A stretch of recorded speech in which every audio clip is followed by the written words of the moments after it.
Hi everyone, Paul here from FamilyWheels.ca with another car review for your growing family. And this week on the channel, we're looking at a car that's been around for a long time and really grown up over those years. It's the Honda Accord. First introduced back in 1976, it had just 68 horsepower on board back then, and it was actually smaller than the current Honda Civic is. Well, since then it's gained a very loyal following, but if you might recall, a couple years back we reviewed the previous generation of this vehicle, and I said that it was boring to drive, boring to look at, and the interior was even more boring. I wasn't a fan of that thing, and that has all changed here for this 10th generation Accord. Man, does it ever look good. We've got fantastic fit and finish on the inside. We're saying goodbye to the V6, goodbye to the coupe version of this car. Lots to get through with this new Accord, so let's hop on board and see if it'll work for your family this week here on Family Wheels.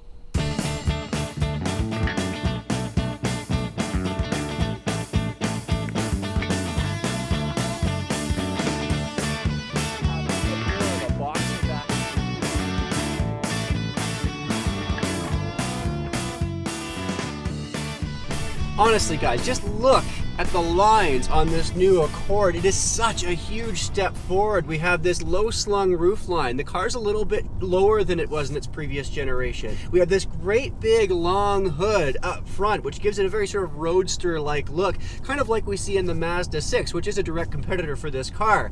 And then I love that sloped off back end, kind of Audi A7-ish. And all of a sudden, this car is kind of scratching me in all the right places. Now, there are a couple of things when it comes to the exterior look that I'm not so crazy about. First up, these 19-inch rims that you get on the higher level trims, they look a little bit too blingy and I think a bit out of character for a car like the Accord. The other thing is that pencil mustache on the front grille. You're either going to like it or not, and I'm still kind of on the fence about it, but give it a good long look and make up your mind for yourself.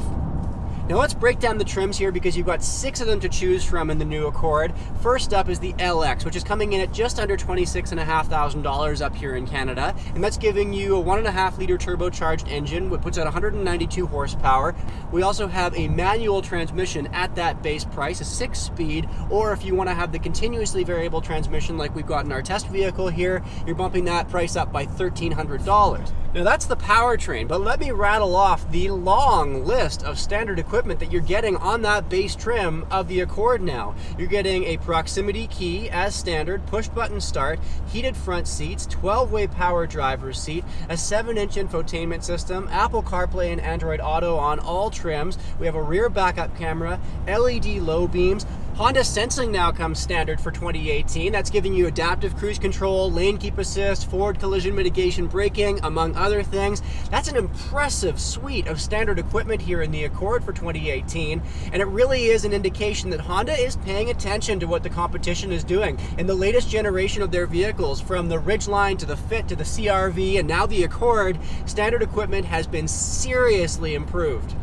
Now, if we jump forward here to the EXL, I think that's going to be a popular trim because that's the first trim that offers up leather in the new Accord. It's also giving you a heated steering wheel, heated second row seats, and a couple more USB charging points in the second row as well. Some of those features, by the way, unique to the Canadian market. So our friends down to the south, you may not be seeing some of those things in the EXL version of this vehicle.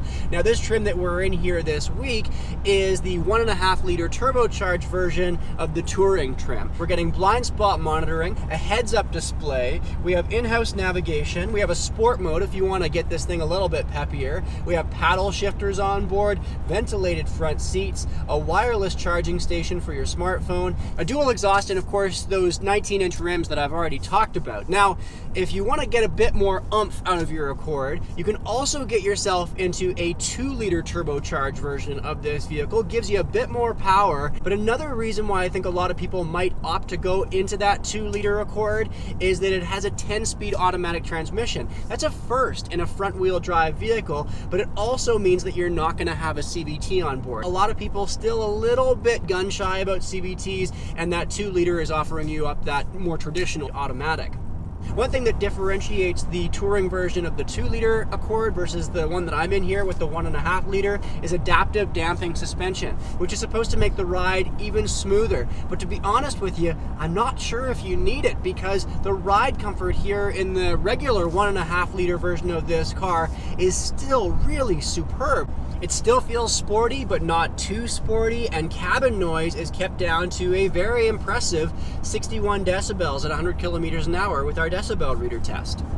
Now let's talk about these two engines for a bit because they're both new in the Accord for 2018. This 1.5 liter turbo is the same that we saw in that Honda CR-V that we were testing last year, the new version of that vehicle.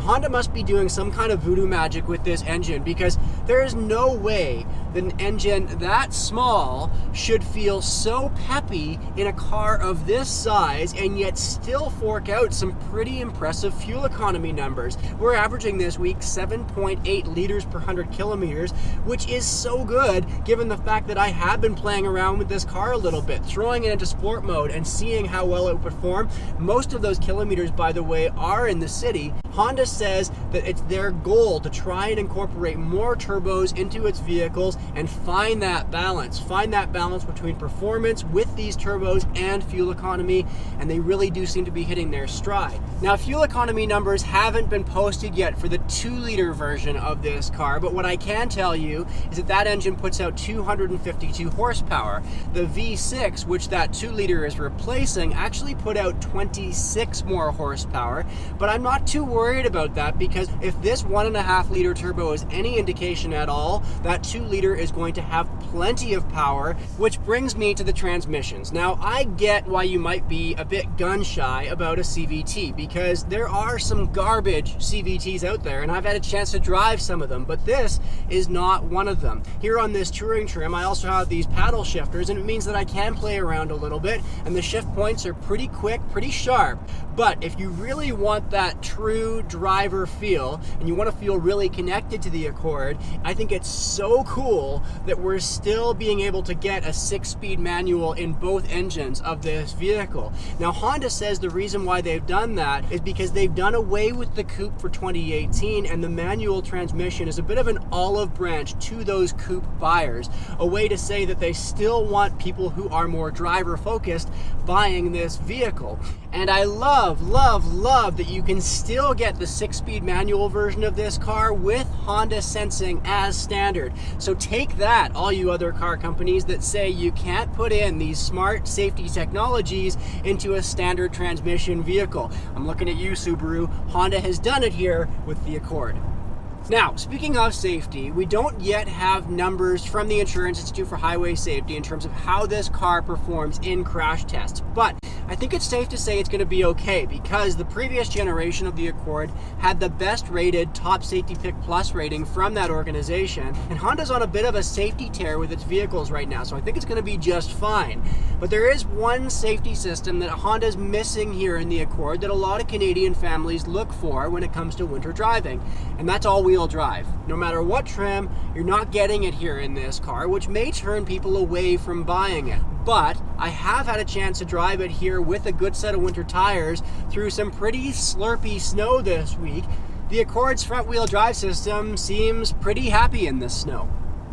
So let's talk about the interior now, because at $35,500, this Tester that I'm driving around here this week punches way above its price tag. Lots of soft touch surfaces. We've got switchware that feels consistent and high-end, kind of European throughout the cabin. I like the infotainment system. Honda's improved on that a lot here for 2018. Directly in front of the driver, I have a digital instrument cluster now. We've got an analog speedometer still on the right-hand side, but if we look at the left-hand side of the instrument cluster, it's entirely digital, very customizable. Now, the downside to this system is that you can really only see one thing at a time here on this little screen. So whether that's your tachometer or your navigation or your audio or your trip information, you're only seeing one of those things at a time. The way I've gotten around that is I'm using the heads-up display, which is also customizable here in this touring trim. That broadcasts or projects an image of your current speed and other information up onto the windshield, and I've adjusted that so that my tachometer is actually as part of my heads-up display, and now I've got trip information down here in the left-hand side of my instrument cluster. Now, when it comes to seat comfort here in the Accord. It's really quite good, but be prepared the first time you get into this thing because it's quite a low-slung vehicle, but seat comfort once you're in here is pretty good. Now, I commented about how good this car is at cornering, surprisingly good. One thing I was disappointed with these seats with is that they don't have much bolstering. So if you do wind up taking this car into the corners with a bit of heat, you're not going to be held into the seats quite as well as even a car like that Honda Fit that we were driving around last week.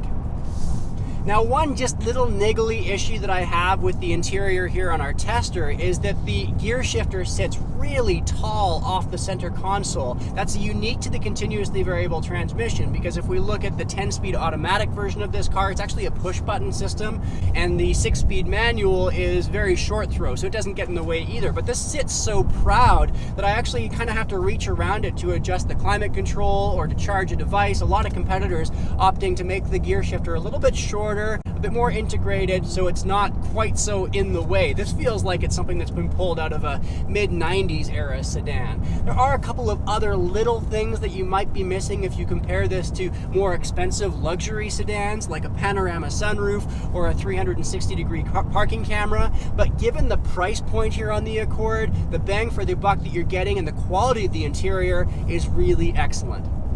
Now, despite the fact that this new Accord might look a bit bigger, it's actually a bit of a trick of the eye because that low-slung roofline and long hood make it kind of look elongated, but it's actually shorter than the previous generation of this car. Now, despite that, Honda has managed to carve out a little bit more space in the second row, 2 more inches of legroom, in fact, which means that for me at 6'2", I can adjust my driver's seat the way I like it and still sit really comfortably in the second row. It is an excellent second row for long-term cruising, and when it comes to car seats, all that extra space in the second row has gone a long way as well. Front-facing, Roger's been happy as a clam this week.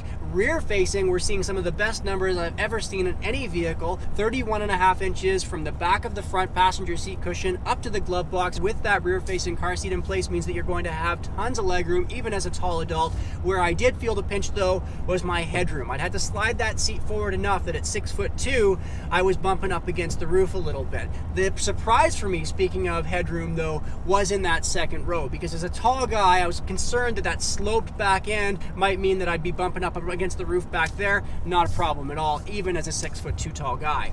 Now, the trunk has also managed to carve out just a little bit more space for 2018. We now have 34 more liters compared to the previous generation, and that brings it up to 473 liters of total cargo capacity in the trunk. That leads the charge when we compare it to the likes of the new Toyota Camry or the Hyundai Sonata. You've got a little bit more space in this trunk than those two vehicles. It's also got a nice big trunk opening so you can load bigger things. Our standardized trunk test, a stroller, a backpack, a diaper bag, a couple of bags of groceries, and a soccer ball, all fitting, no problem at all. And if you do have larger items, you can throw down that second row, but unfortunately it is a 60-40 split, not a 40-20-40 split. So if you want to try and fit a longer item like skis, yet still have 4 passengers back there, it's not really going to work too well.